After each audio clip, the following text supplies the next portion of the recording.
A igreja onde o pastor Carter Conlon pregou esse sermão fica exatamente na Times Square, em Nova York.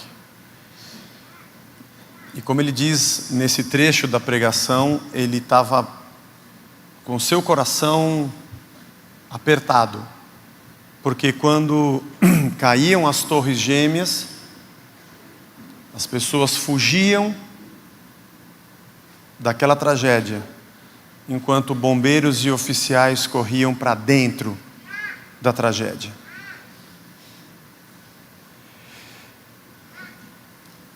Nós corremos do quê e corremos para onde? E ele faz uma analogia de que nós devemos correr pela nossa vida e nos afastarmos daquilo que tem nos matado. O tema de hoje, desse domingo, no Periago, é a dor causada pela própria religião.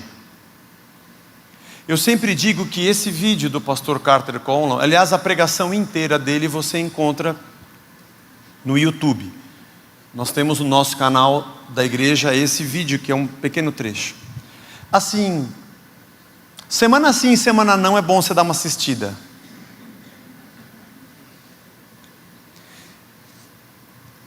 Porque, o que nós estamos fazendo aqui, irmãos? Qual o propósito desse nosso ajuntamento? E qual a expectativa que nós temos desse ambiente, ou desse prédio no qual chamamos igreja? Ao qual chamamos igreja. E o que esse tipo de ambiente tem causado de dor para mim e para você? Quantas dores nós carregamos, e quantas mágoas nós temos, que foram acumuladas, enquanto estávamos dentro de um lugar que supostamente existe para remover de nós as dores e as mágoas. Mateus capítulo 23, não abra, fique como você está, vai estar na tela, só acompanhe, depois em casa você lê. Jesus falou às multidões e aos seus discípulos, dizendo: na cadeira de Moisés se assentaram os escribas e fariseus, portanto façam e observem tudo o que eles disserem a vocês, mas não os imitem em suas obras, porque dizem e não fazem. Atam fardos pesados e difíceis de carregar, e os põem sobre os ombros dos outros, mas eles mesmos nem com o dedo querem movê-los. Praticam todas as suas obras a fim de serem vistos pelos outros, pois alargam os seus filactérios, alongam as franjas das suas capas, gostam do primeiro lugar nos banquetes e das primeiras cadeiras nas sinagogas, as saudações nas praças, de serem chamados de mestre, mas vocês não serão chamados mestre, porque só um é vosso mestre, o mestre de vocês, e todos vocês são irmãos. Aqui na terra não chamem a ninguém de pai, porque só um é vosso pai, o pai de vocês, aquele que está nos céus. Nem queiram ser chamados de guias, porque só um é vosso guia, o guia de vocês, o Cristo. Mas o maior entre vocês será o servo de vocês. Quem se exaltar será humilhado, e quem se humilhar será exaltado. Ai de vocês, escribas e fariseus hipócritas, porque vocês fecham o reino dos céus diante das pessoas, pois vocês mesmos não entram e nem deixam entrar os que estão entrando. Ai de vocês, escribas e fariseus hipócritas, porque vocês devoram as casas das viúvas, e para justificar fazem longas orações, e por isso vocês sofrerão um juízo muito mais severo. Ai de vocês, escribas e fariseus hipócritas, porque vocês percorrem o mar e a terra para fazer um prosélito, e uma vez feito, tornam filho do inferno 2 vezes mais do que vocês. Ai de vocês, guias cegos, que dizem: se alguém jurar pelo santuário, isso não tem importância, mas se alguém jurar pelo ouro do santuário, fica obrigado pelo que jurou. Seus tolos e cegos. Qual é mais importante, o ouro ou o santuário que santifica o ouro? E vocês dizem: se alguém jurar pelo altar, isso não tem importância, mas se alguém jurar pela oferta que está sobre o altar, aí fica obrigado pelo que jurou. Cegos. Qual é mais importante, a oferta ou o altar que santifica a oferta? Portanto, quem jurar pelo altar, jura por ele e por tudo que está sobre ele. E quem jurar pelo santuário, jura por ele e por aquele que nele habita. E quem jurar pelo céu, jura pelo trono de Deus e por aquele que está sentado no trono. Ai de vocês, escribas e fariseus hipócritas, porque vocês dão o dízimo da hortelã, do endro, do cominho, e desprezam os preceitos mais importantes da lei, a justiça, a misericórdia, a fé. Mas vocês deveriam fazer essas coisas sem omitir aquelas, guias cegos. Vocês coam o mosquito e engolem o camelo. Ai de vocês, escribas e fariseus hipócritas, porque vocês limpam o exterior do copo e o prato, mas estes por dentro estão cheios de roubo e de glutonaria. Fariseu cego, limpa primeiro o interior do copo, para que também o seu exterior fique limpo. Ai de vocês, escribas e fariseus hipócritas, porque vocês são semelhantes aos sepulcros, pintados de branco, porque por fora se mostram belos, mas interiormente estão cheios de ossos, de mortos e de toda a podridão. Assim também vocês por fora parecem justos aos olhos dos outros, mas por dentro estão cheios de hipocrisia e de maldade. Ai de vocês, escribas e fariseus hipócritas, porque vocês edificam os sepulcros dos profetas, enfeitam os túmulos dos justos e dizem: se nós tivéssemos vivido nos dias dos nossos pais, não teríamos sido os seus cúmplices quando mataram os profetas. Assim, vocês dão testemunho contra si mesmos de que são filhos dos que mataram os profetas. Portanto, tratem de terminar aquilo que o pai de vocês começaram. Serpentes, raça de víboras, como esperam escapar da condenação do inferno? Por isso, eis que eu lhes envio profetas, sábios e escribas. Uns vocês matarão, a outros crucificarão, e a outros ainda vocês açoitarão nas sinagogas, e perseguirão de cidade em cidade, para que recaia sobre vocês todo o sangue justo derramado sobre a terra, desde o sangue do justo Abel, até o sangue de Zacarias, filho de Baraquias, a quem vocês mataram entre o santuário e o altar. Em verdade lhes digo, que todas estas coisas hão de vir sobre a presente geração. Irmãos, como eu queria ter bastante tempo para falar desse texto. Jesus fala sobre escribas e fariseus, uma classe de profundos conhecedores da lei, que colocavam sobre as pessoas o peso do cumprimento dos 613 mandamentos, sem um pingo de misericórdia. Aliás, fariseus e escribas acreditavam que a salvação estava no equilíbrio, ou melhor, no desequilíbrio entre boas obras e más obras. Como se as pessoas conquistassem a benevolência de Deus pelo cumprimento de leis e mandamentos. A liderança religiosa tem uma tentação que nenhum outro tipo de liderança tem. Líderes comuns podem pensar que são deuses, isso acontece muito. Líderes políticos, alguns deles não pensam que são deuses, têm certeza que são. São os mais psicopatas dos psicopatas. Mas a liderança religiosa, um líder religioso não acha que é Deus. Ele é pior do que isso. Ele se acha acima de Deus. Sim, porque ele já conhece os subterfúgios da religião. Ele marca dia para Deus agir. Marca o dia da vitória, a noite do poder, o dia da cura, o dia do livramento. Ele se sente no poder de mandar Deus fazer as coisas que devem ser feitas. Por isso tem gente tão arrebentada e machucada com as falsas mentiras e hipocrisia de líderes assim. Gente que com seus rituais espiritualescos conseguem ordenar o que querem ou pensam que fazem. Porque a liderança religiosa acha que está sobre Deus e o comanda. Criam mecanismos de controle de pessoas, mecanismos de controles espirituais, perderam a sensibilidade, não são mais sinceros nem verdadeiros, perderam a humildade, perderam o temor, perderam a compaixão, se esqueceram da graça, criaram impérios, esfolam pessoas.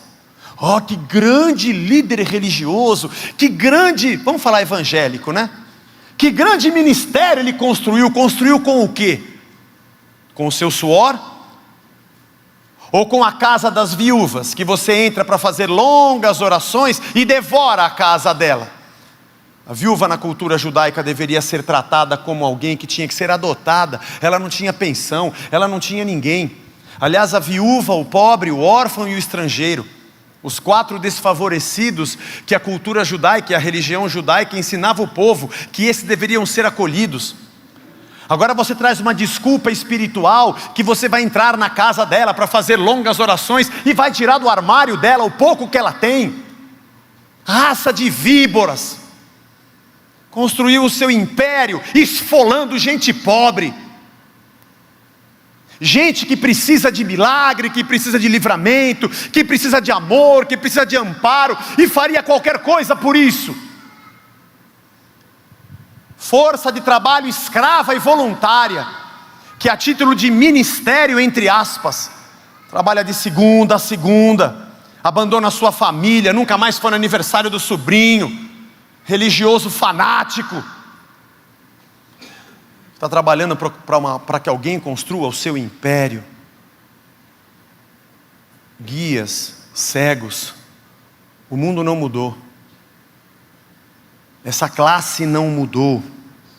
Na cadeira de Moisés, a cadeira de Moisés era uma cadeira que existia na sinagoga, e o principal escriba, ou o mais famoso da região, ou da aldeia, da cidade, tinha lugar naquela cátedra.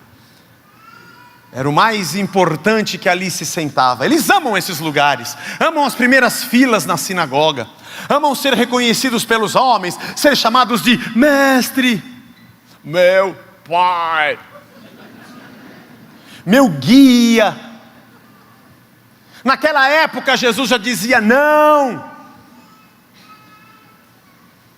Não foi Ele que morreu na cruz por você, não foram eles que derramaram sangue por você, não são eles que noite e dia têm a mente em você, eles dormem como se você não existisse, insensíveis, sentados em cima do seu império.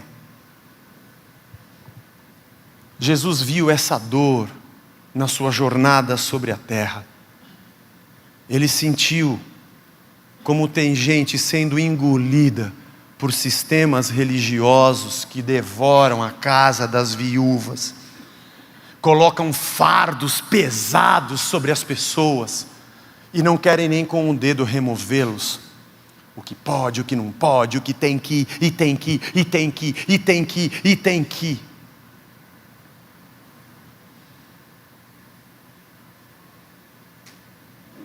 E a multidão dos desgraçados se esfolam para sustentar a família imperial. A história não mudou. A partir disso, Jesus libera essa rajada de metralhadora, porque o Cristo saiu da sua glória. Ele criou tudo que existe no céu e na terra. Ele colocou as árvores, os animais, o céu, a água, o sol e a lua e as estrelas. Criou o homem, soprou sobre ele, deu seu fôlego de vida. E quando esse homem peca para a morte, Cristo vem e toma o seu lugar, entra na sua pele, vai para a cruz, leva o pecado da humanidade, carrega sobre si a nossa iniquidade, para chegar aqui e encontrar um bando de vagabundos sem vergonha, que se colocam acima de Deus, que espizinham pessoas, fazem longas orações, mestres, pais, guias.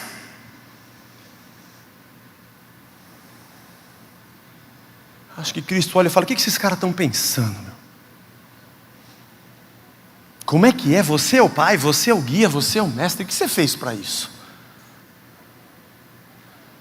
Talvez muitos de nós que estamos aqui passamos por dores, porque caímos nas mãos de víboras. Bom, a Casa da Rocha é uma igreja que muitos que vieram para cá, vieram emergente ou afogados num sistema assim. São controladores, são avarentos, e tem uma mistura bombástica, insegurança com vaidade.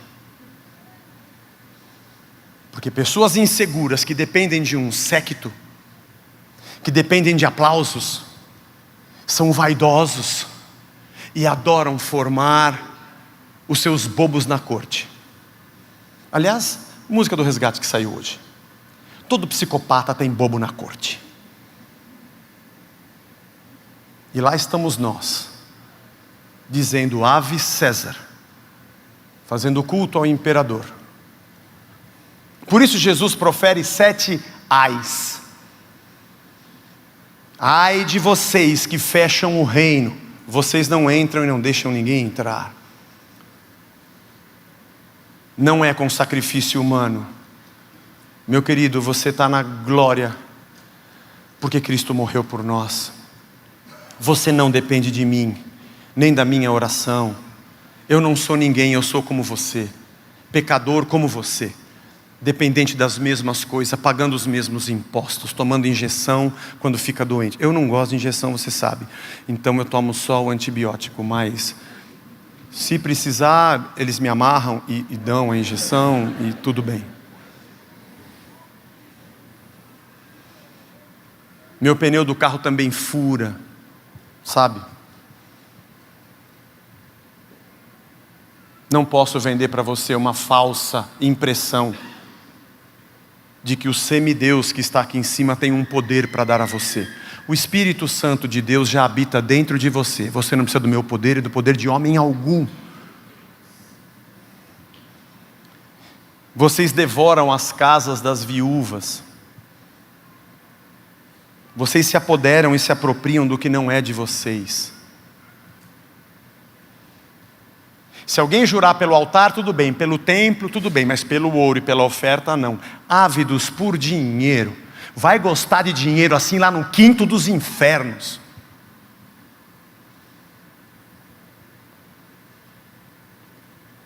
É sempre importante que alguém dê testemunho da sua prosperidade, para que o pobre povo não fique acreditando que só aquele que está à frente é o que tem prosperidade.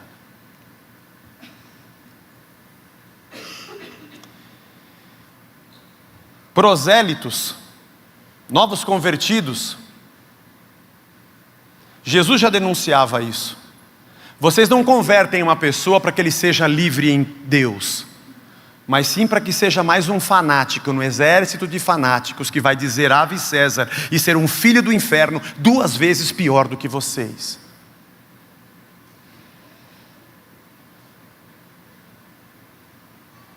Vocês dão o dízimo do endro e do cominho, cumprem a lei nas coisas pequenas, nas ervas. Trouxe uma folhinha do meu cominho que saiu lá no meu vasinho, é minha parte. Mas misericórdia, compaixão, generosidade vocês não têm. Aliás, o copo de vocês e o prato está limpo por fora, mas dentro tem imundícia, porque dentro a comida que está lá, você comprou com a tua corrupção.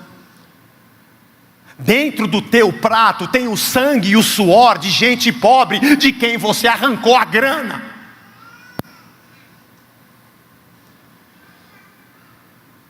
Deus tenha misericórdia. Eles precisam saber que Deus pode ouvi-los em qualquer lugar, que o sangue da cruz de Cristo nos tornou livres, que ninguém pode cobrar para me dar aquilo que Deus já me deu de graça. Cristo conquista na cruz de graça para o homem. Daqui, Jesus, deixa que eu entrego para eles, viu? De graça, obrigado, Deus abençoe, Jesus. Galera, oferta de R$1.000 para cada um para ter.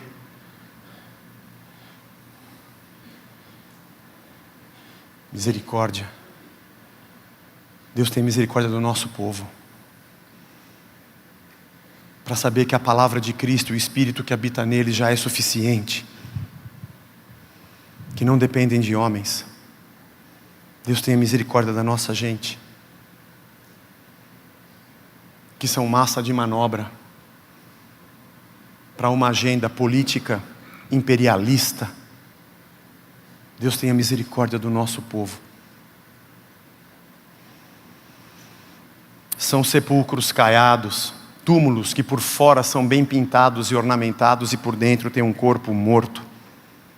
raça de víboras que perseguem profetas. E basta você levantar um dedo contra isso para ser fuzilado. Desde Abel até Zacarias. Está lá em 2 Crônicas a sua morte. Filho de um sacerdote, foi denunciar o pecado e foi morto pelo rei e pela nação.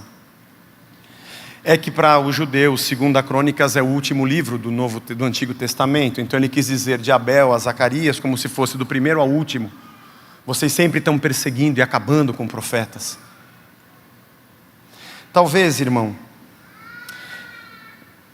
talvez você tenha passado por situações que massacraram tua alma e a tua mente. Eu sei o que é isso. Por um momento a gente é meio que programado no cérebro para reproduzir uma fé que a gente nem questiona. Até o momento em que a gente começa a perceber que tem mais feridas do que benefícios. E de que a gente está ajuntando para um alguém que não é o quem verdadeiro. Que projetamos a nossa fé em sistemas e pessoas que na verdade nos destroem. Jesus, quando esteve entre nós no seu periago, ele entendeu isso. Aliás, ele viu e ele sentiu isso. Porque Jesus foi julgado por religiosos. Foram homens desse naipe que ajudaram a turba a gritar: crucifica-o.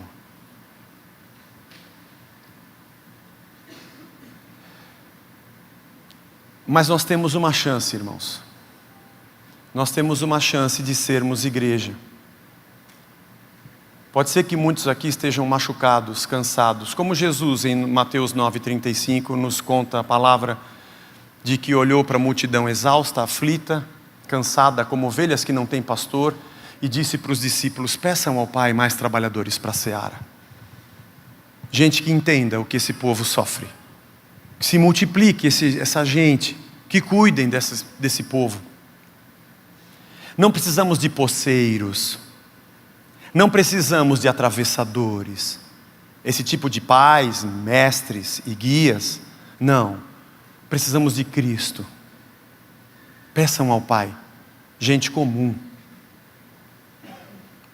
Inexplicavelmente, num momento da nossa vida, eu e você dissemos assim: nunca mais eu piso numa igreja, igreja é tudo igual.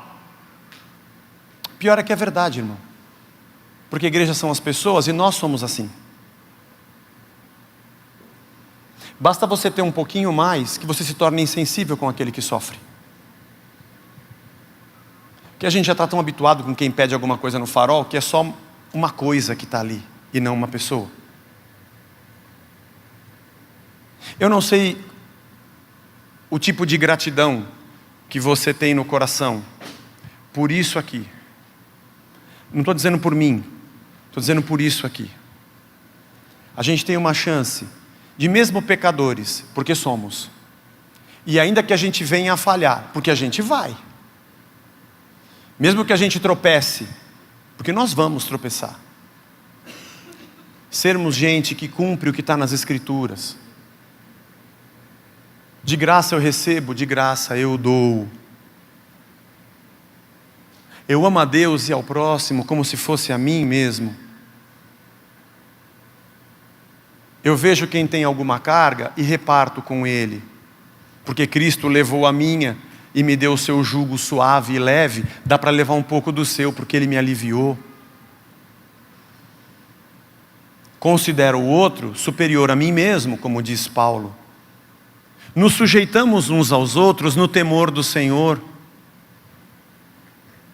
Somos uma resposta de Deus a alguém que chora.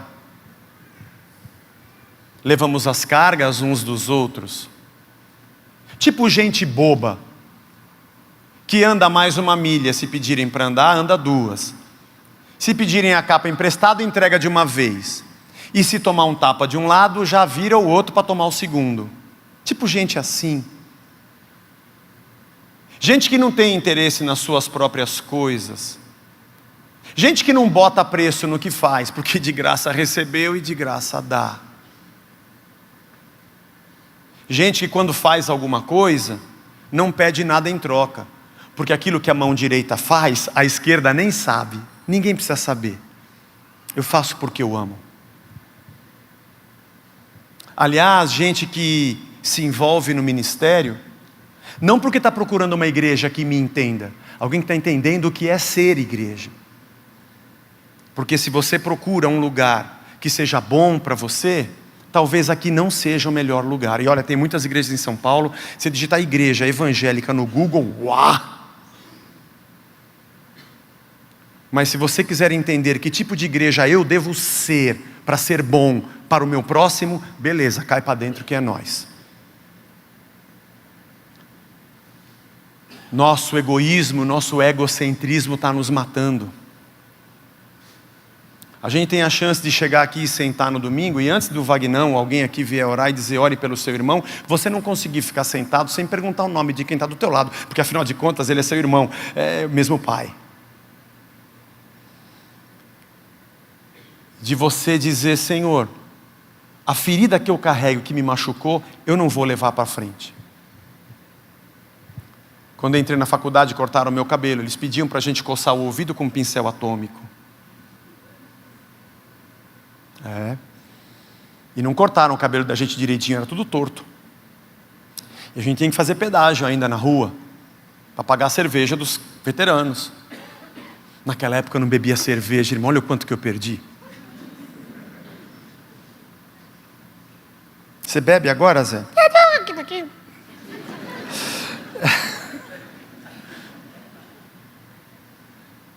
Mas tem muita gente assistindo agora, Zé, que eles vão pensar, beleza, já não assiste mais, vai para outro lugar. Já não estava aqui mesmo. Mas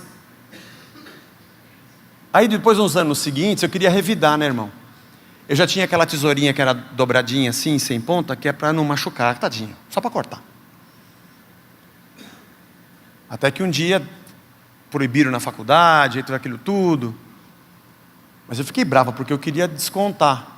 Eu consegui fazer por 3 anos. Eu sofri um só, mas eu mandei ver 3.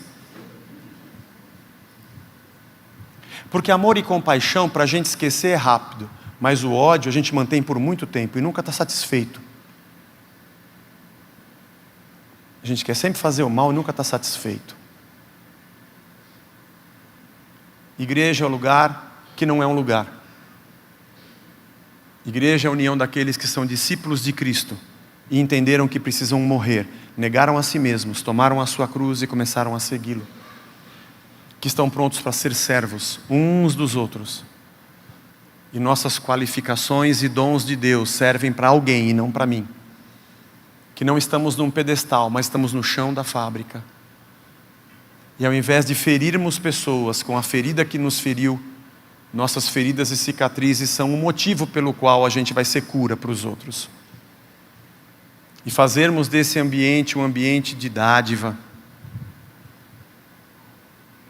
Aliás, aqui você tem uma grande oportunidade de amar. Porque você não é obrigado a vir, você não é obrigado a ser membro, você não é obrigado a dar 10%, não é obrigado a dízimo, não tem dia para dar, não é obrigado a frequentar, nem obrigado a fazer parte de um grupo qualquer para ser habilitado para ser alguma coisa. Aqui você não precisa fazer nada, irmão. Esse aqui é um lugar excelente para os egoístas. A Casa da Rocha é o melhor lugar que tem para você usufruir dos outros sem que você doe nada. Afinal de contas, quem inventou isso foi Cristo, que ao invés de nos pagar, Ele foi na frente e pagou no nosso lugar. E quando a gente pergunta para Ele, Senhor, o que eu preciso fazer para pagar o que o Senhor fez por mim? Ele diz, não dá. Não dá. Ninguém conseguiria, só eu conseguiria fazer isso. Mas o Senhor me perdoou, o que eu faço agora? Vai e não peca mais. Zaqueu, mas eu acho que eu errei demais. Reparte com a galera agora, já estou indo.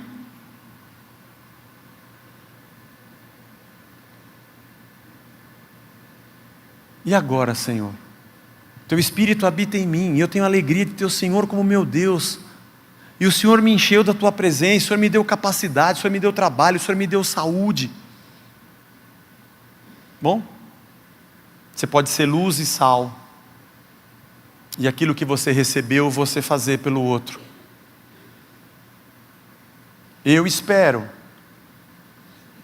que esse nosso ajuntamento, não depende de mim, depende de você, seja um lugar agradável. E alguém que entre aqui, apesar de ser um pouco quente, o banheiro, eu sei que não está tão legal, eu entro só no masculino. O pessoal erra muito o alvo.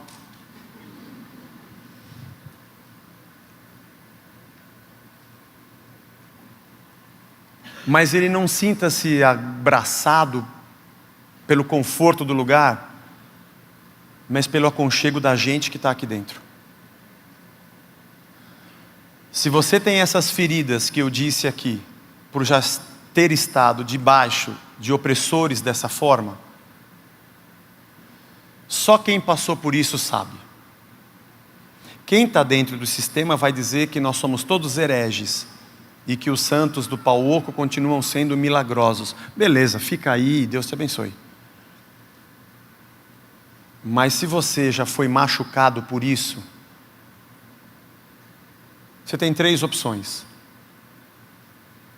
Nunca mais queira nada que tenha o nome de Deus. 1. Opção 2. Fica sempre ressabiado, porque sempre alguém aqui vai querer tirar vantagem de mim. Pode ser. Ou opção 3, é quando esse estágio passa e você fala, não, a igreja somos todos nós. E ela é o que eu sou. Então eu preciso mudar, para que a igreja de Cristo seja uma bênção para quem pisar aqui dentro.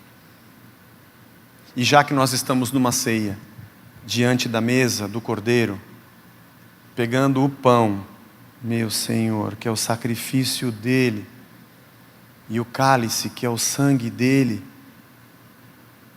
isso me constranja a não querer ajuntar mais para mim. Se o meu Senhor, o meu Pai, o meu guia, o meu mestre veio e se entregou, eu preciso fazer o mesmo. Que nós possamos ser a igreja que todos nós esperamos receber. E que nesse periago de Cristo, que viu a dor, possa olhar para a gente, e quando ele disse para os discípulos, peçam ao Pai mais trabalhadores para cuidar dessa gente, ele possa nos incluir na resposta dessa oração. Tem uma galera lá de São Paulo que falaram, estamos aqui, presente, estamos aí, conta com a gente que a gente quer fazer isso aqui. Que legal, então, que bom. Nós queremos ser uma resposta para nós, uns para os outros, e para quem está além dessas 4 paredes. E que Deus nos abençoe.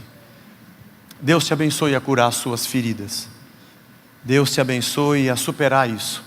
Mas eu disse aqui na reunião das 9, que uma das coisas excelentes do passado é que ele já passou. Como disse o mestre Ogway, é um filme evangélico chamado Kung Fu Panda. Ele disse que o futuro é uma coisa que não veio ainda, a gente não sabe, né? E o passado não existe mais, porque ele já foi. O que temos é o agora, que é uma dádiva, por isso que se chama presente. É que se você continuar olhando para o passado e tornando esse passado sempre presente, você vai sempre sofrer o que não precisa mais sofrer. Calma, acabou, passou, já foi. Tudo bem? Legal. Calma, demônio da Tasmânia. Calma. Já foi. Então eu quero dar murro. Não, sem murro. Calma, passou. Talvez você precise desabafar bastante. O Dr. Darcy fala, quanto mais a gente fala, mais você é livre. Vai lá, tem o Darcy e a Marta. Você pode fazer uma terapia, e eles também são cristãos. E você vai, todas as sessões, vai contar a mesma história por umas 50 vezes. Você vai se sentir melhor. da raiva que você tem. Tem até uns salmos imprecatórios que você pode fazer uma reza deles. Só eu quero que o filho da Babilônia sejam batidos contra as rochas, que Deus seja isso, que sangue dele. Tem uns salmos assim. Aí você pega lá do Velho Testamento e usa para te curar. Entendeu? E aí quando passar, vem para cá. Tem muita coisa para fazer. Arregaça as mangas. E o mais engraçado é que a gente é um bando de machucado e que agora, a essa hora aqui, está tendo jogo agora, não está? Quem está jogando agora de manhã? Não, tá, porque está no meu cartola. Eu escalei algum jogador do... Não, tá sim, irmão. Tem jogo agora às 11. É do Grêmio? Bom, whatever. Não vai olhar agora que você está no culto, hein? Eu posso, você não. Ó a opressão. Mas você poderia estar fazendo outra coisa. Mas a gente está cansado de igreja. E sabe onde a gente está no domingo? Estamos aqui na igreja. Olha nós aqui outra vez. Bom, já que nós estamos aqui, vamos para frente. Arregace as mangas. Deus te cure. Deus te abençoe. Deus te limpe. Deus limpe a tua memória. Enche o teu coração de paz e alegria da presença do Espírito. Reative o dom que está dentro de você e o prazer de servi-lo e a alegria de fazer por amor. E faça muito, e ame, e reparta. E nunca se arrependa pelo que Deus te deu de graça. Distribua. E que a gente tenha a dignidade, ainda que muito pequena, de termos a honraria de sermos chamados igreja, corpo de Cristo. Para encerrar, eu brinquei aqui que tem aqueles programas de televisão que colocavam um capuz na personalidade e o cara fazia alguma coisa para o pessoal descobrir quem era. Não sei se já viu, é coisa antiga de Silvio Santos, né? Então se era um pintor, se era um escritor, ou se era um jogador com a bola, tinha que adivinhar quem estava encapuzado. Porque o talento a gente está vendo, só não sabe quem é porque a gente não consegue ver a cabeça. Igreja é assim. É o lugar que as pessoas entram e elas veem o amor, a compaixão, a paz, a amizade, a alegria. Eles não conseguem ver o cabeça, eles só veem o corpo. Mas pelo que o corpo faz, eles conseguem imaginar quem deve ser o cabeça. Tem alguns lugares que as coisas que o corpo faz não faz a gente pensar que o cabeça é Cristo. Mas a gente tem a chance, irmãos, de sermos igreja e sermos um sinal do reino para quem ainda não conhece. Senhor Jesus, nos abençoa. Obrigado, meu Deus, pela tua misericórdia e pela tua graça. De pensar, Senhor, que essas atrocidades não estão longe de nós, porque nós somos pecadores e capazes de fazer a mesma coisa. Se a gente não vigiar, nosso coração enganoso e desesperadamente corrupto cai no mesmo pecado. Precisamos todos os dias nos lembrarmos da tua obra na cruz e do que o Senhor fez por nós.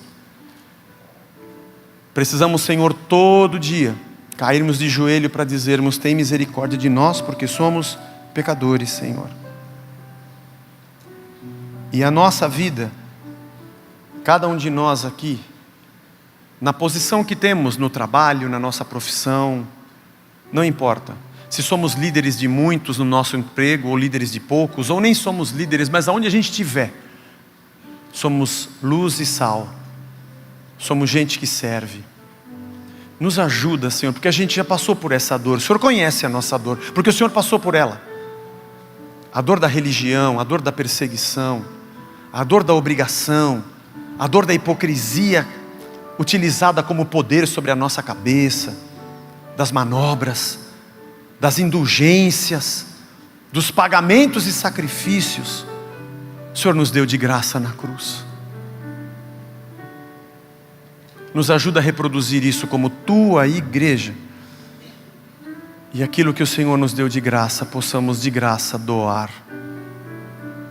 E sermos um ambiente agradável para nós mesmos, para o crescimento dos nossos filhos.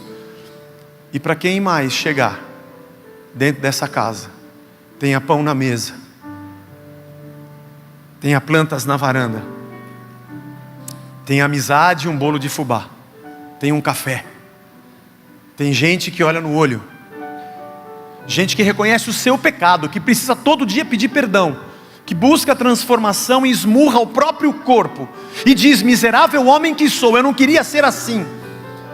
E quando se depara com o próximo, ama a Deus acima de todas as coisas e o próximo como a si mesmo. Nos ajuda a sermos a tua igreja. E agora, Senhor, diante do pão e do cálice, nesse momento aqui que a gente está, possamos olhar para o sacrifício de Cristo, que não nos custou nada, e sermos constrangidos a sermos servos do teu reino, debaixo da tua missão, e uns para os outros sermos um ambiente de amor e paz, em nome de Jesus, amém, amém. Deus nos abençoe.